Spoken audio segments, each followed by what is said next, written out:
Konnichiwa Mina. Hello everybody. In this video, I'm going to teach you guys how to play the Exodus trading card game. So, let's get started. In the Exodus trading card game, you have two different decks. You have your main deck and you have your energy deck. So the minimum for both your main deck and your energy deck is 2020. That's the minimum that you're allowed to have. So a 20 card main deck and a 20 card energy deck.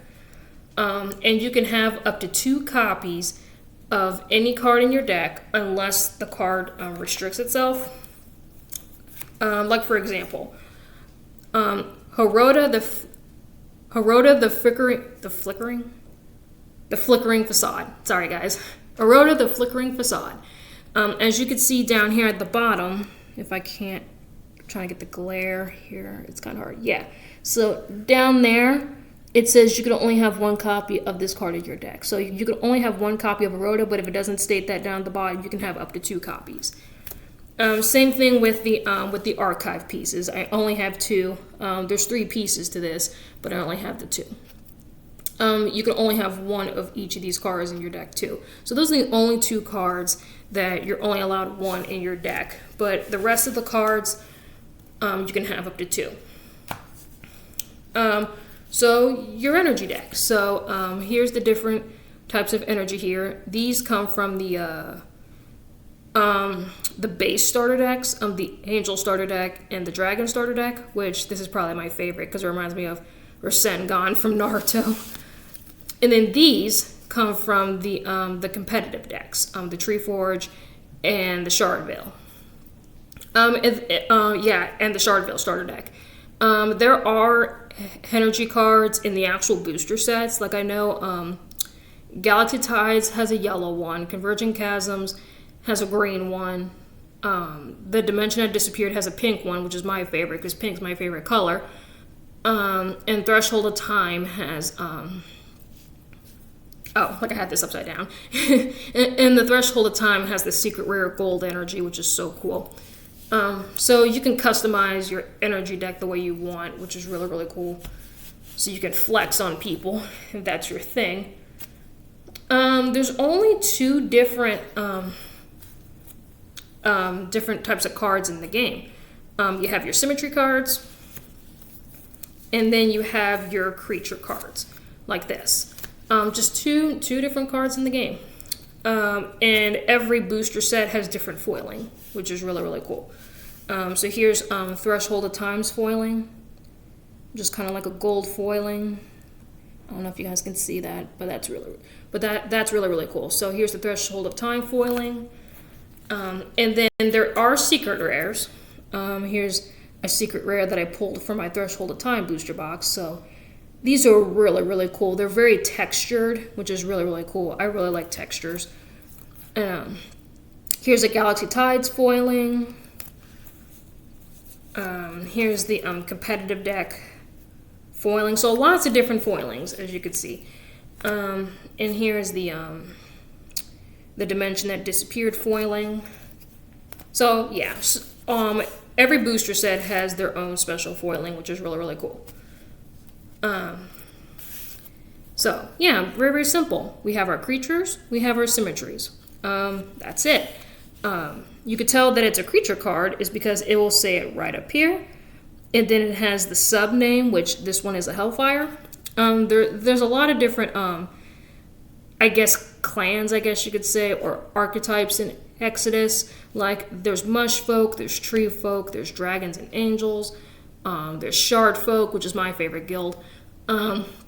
There's Hellfire, there's Machines, there's Leviathans, which is like ships.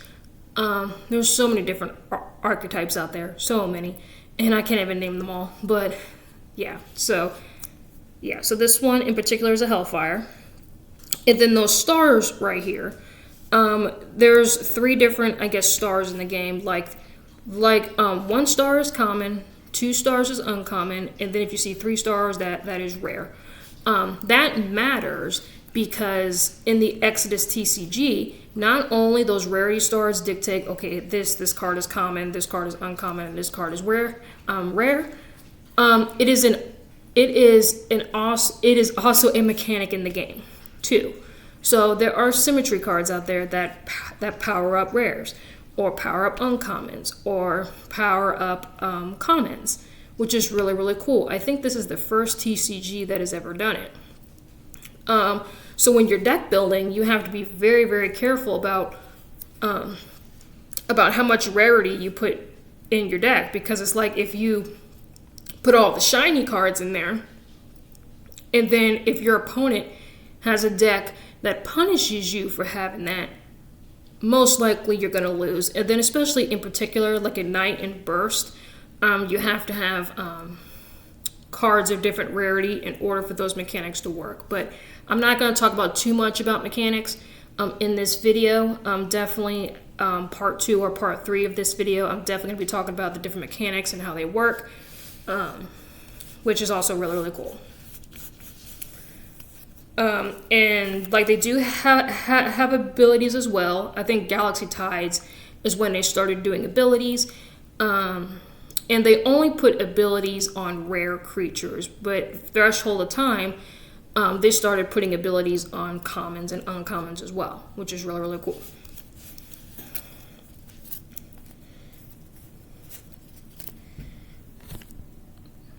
So yeah guys, I'm just going to show you like some other stuff too.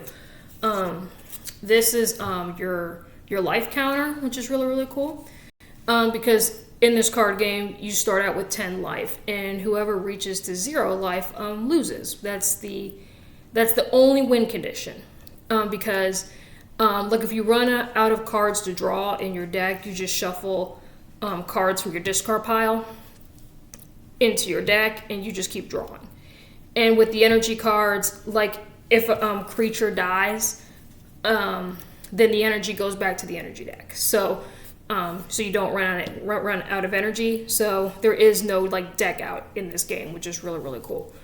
The only way that you win in this game is that if you drain your opponent's life points to 0 and you start off with 10, and you draw 3 and 3 every turn. So 3 from the main deck and 3 from the energy deck every single turn. And there is no maximum deck. There is no maximum deck size. Yes, that is true.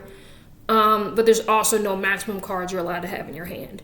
Like I know in Yu-Gi-Oh, I think it's 7 is the max amount of cards that you're allowed to have. Same thing with Magic. I know Magic has a hand limit, but in the Exodus trading card game, there is no hand limit, which is cool. So they have like life counters and stuff. They have these magazines, which are just so cool. This is probably like my favorite product from Exodus. I just love the magazines. I'm not going to go deep into it in this particular video, but like the magazines are just so cool. I could just show you like the covers and stuff. Like lots of information in here. Like there's a story in here. They started putting in like set lists in here. Because this set, this card game is really, really good to collect too, if you're into that. Because the artwork is just absolutely beautiful. Yeah, and like these magazines are quality too, I will say. Like this is definitely not no ordinary magazine that you could just get from the grocery store. Like these are quality magazines. Like the paper feels quality. Like it doesn't feel cheap, which is nice. And these magazines are pretty reasonably priced too. Like knowing the quality of the paper, you would think that these magazines would be expensive, but no, not really. I think these magazines are like $7, $8, $9, $10 max. I really like the little border. Kind of reminds me of some Kingdom Hearts stuff, which is really, really cool. And it does come with like cards and stuff. It comes with like signature cards, which is really, really cool. Promos. Like it kind of reminds me of like those Scry and Beckett magazines, or even Shonen Jump. It kind of reminds me of like the Shonen Jump magazines, where like you get like promo cards, you can get signature cards, keychains, pins, like really, really good bang for your buck. Like I will say. And if you really like lore, like I do, definitely pick those up. Like, the storyline is amazing. I could make like a whole video just talking about the storyline, because the storyline is just amazing. Spoiler alert, rest in peace to Oliver. Oliver Rose, you will be missed. But anyway, yeah, guys, that is the end of the video. Part 2, I'm definitely going to be doing like a gameplay video, like not like a gameplay video, but what you can do during your turn. And then I'm also going to make another video talk about like the different mechanics in the game and how they work and things like that, because there's quite a bit of mechanics, like in this card game. I remember when this card game first started and we barely had any mechanics, and then now we're like 6 sets in. We have like all these different mechanics, which is cool. This card game is on hiatus at the moment. Like, it's not dead or anything, which thank God, because I'd be very, very sad. But yeah, this card game is on hiatus right now. I really can't wait for this card game to make a comeback. I think it's going to be better than ever. I could definitely feel it in my heart that this card game is going to be bigger and better than ever. And I know that the choices that they're making, I think it's going to be worth it in the long run. And that's the most important thing. So yeah, guys, I hope you guys enjoy this video. Please leave a like, comment, and subscribe. And I just found out, guys, I'm at 16 subscribers, which is amazing. I really do appreciate you guys like enjoying my videos and commenting and thumbsing up the videos.